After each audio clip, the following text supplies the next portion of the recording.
यानी कि वो होंगी तो तब आप चला सकेंगे। वैसे आपको चलाना रन बटन से है। यहाँ पर डिस्प्ले जो पैनल पे बटन बना हुआ है इससे आपको चलाना है, तो ये सेटिंग अगर ऑन होगी तो आपका नहीं चलेगा। तो इसको आप किस तरह बंद कर सकते हैं, ये एक बड़ा मसला है इन्वर्टर्स के साथ। बाज़ दफ़ा आप देखते हैं कि यहाँ पर ये बत्ती इशारा कर रहा है तो आपका इन्वर्टर नहीं चल रहा।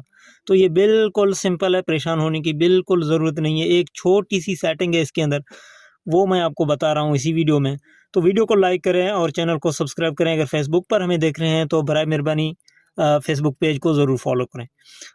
तो यहाँ पर प्रोग्राम बटन आपने दबाना है। आपने सिंपली P0 के अंदर डेटा एंटर करना है। डेटा एंटर करने के बाद P001 पे आपने डेटा एंटर करना है। डेटा एंटर करने के बाद आप यहाँ देखेंगे 1 या 2 होगा, आपने इसको 0 कर देना है। डेटा एंटर करना है, ये जो मसला है आपका हल होगा।